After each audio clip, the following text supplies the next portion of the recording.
Christmas time in Gotham is a glorious parade of holiday festivities. Families all over the city lock themselves in their homes under police-enforced curfew as armed thugs take to the streets in droves, and psychopathic crime bosses and their metahuman assassins participate in the Gotham tradition of attempting to brutally murder a billionaire in a bat costume. Add to that a supremely schizophrenic clown, an obnoxiously British and stunted arms dealer, and a few overly enthusiastic anarchists here and there, and you have a fine atmosphere of Yuletide glee. This is the setting of Batman Arkham Origins.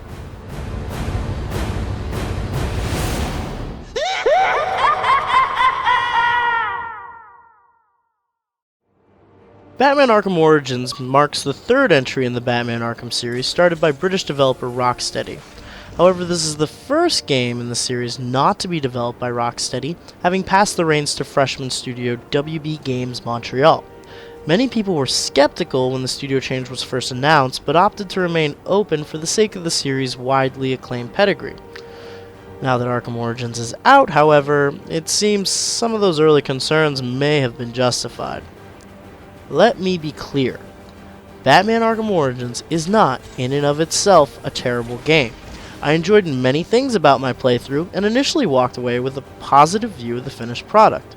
However, many things about this game just didn't click, seeming to lack the magic of Arkham Asylum or Arkham City. Some things that become bitingly clear as you play the game is that everything enjoyable about this game is widely lifted directly from Arkham City. The free-flow combat system, for example, feels mostly unchanged with its formulaic but fun progression of counters and brutal beatdowns. But while previous iterations were exceptionally tight, some have argued, myself included, that combat in Origins feels more floaty.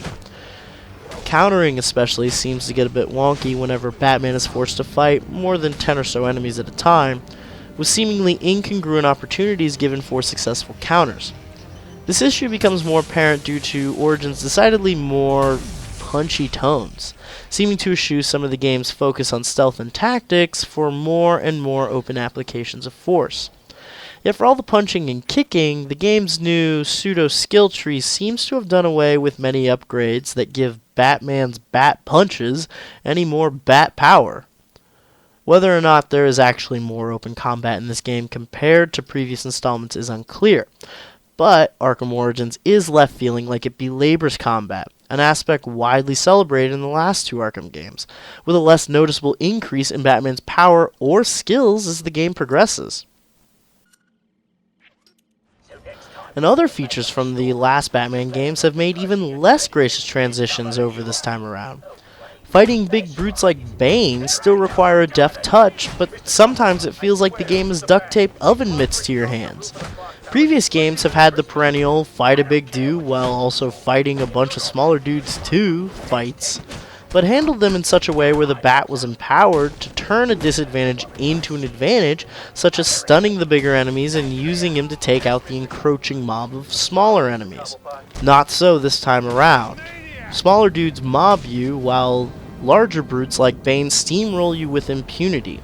This leaves such fights feeling like a mess one must weather as opposed to an obstacle to overcome and conquer. From the start, WB Montreal stated that this game features a younger, less experienced Batman.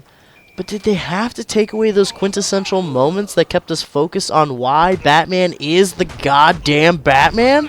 And for as genuinely unfun as these fights can be, WB Montreal leans on them far too often in the course of the story.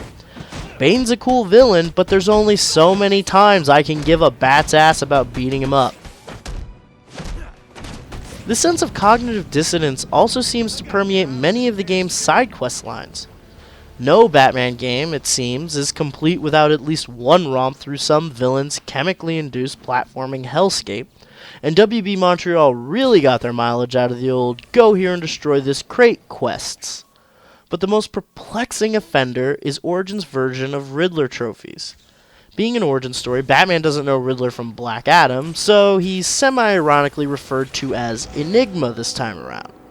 The basic premise remains the same. Collect a bunch of widgets, and if you get them all, you get, well, something. Whereas before, these trophies were just tiny baubles given for besting puzzles and contraptions made specifically to test the Dark Knight's cognitive prowess, Origins utilizes extortion data, which are little electronic devices said to hold incriminating evidence of pretty much any person of import in Gotham. Enigma's network of data handlers and dead drops is shown to have been in full operation well before Batman ever encountered him.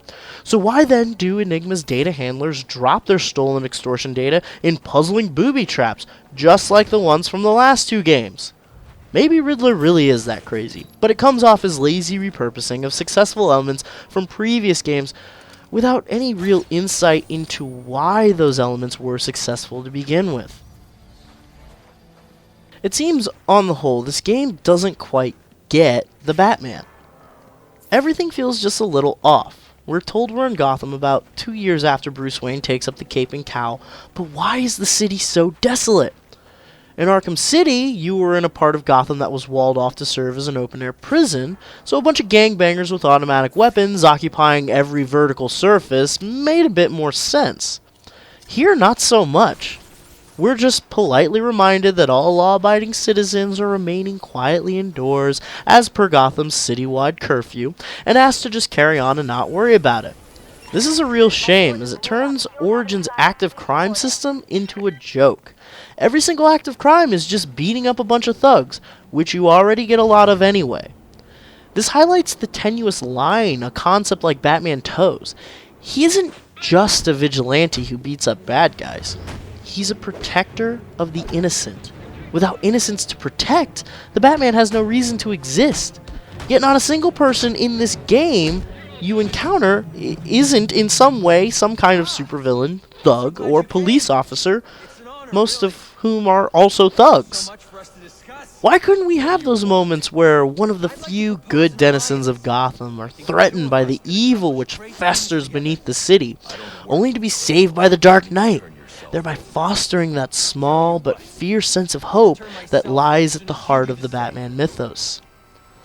I would also point out that among the wide cast of villains propped up for Batman to knock down, few succeed in standing out in any real way.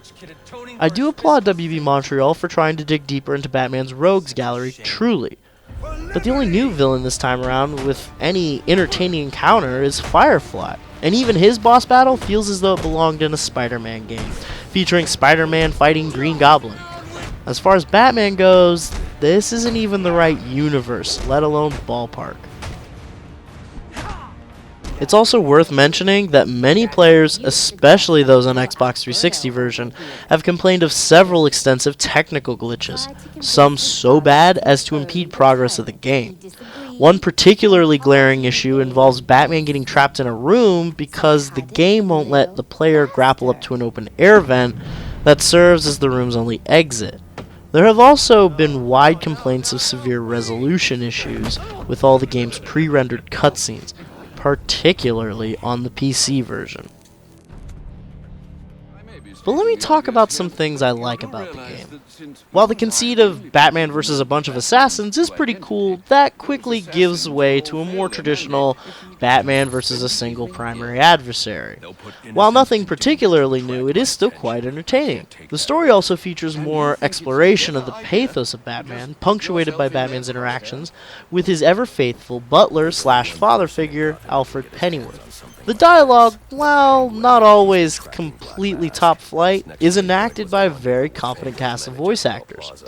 Roger Craig Smith, known for his work as Assassin's Creed's Ezio Auditore, may not have the grim and gravelly tones of fan favorite Kevin Conroy, but he delivers a fine performance as a brasher younger Dark Knight.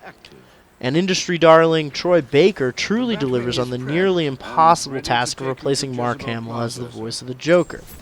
These points, coupled with fun new gadgets, a new expanded detective mode, which is quite innovative, if largely superfluous, and the faithful preservation of the series' Silent Predator sequence, will sustain fans of Batman and the Arkham series through what would have otherwise been a pretty disappointing experience. One bit around the middle of the campaign especially deserves note.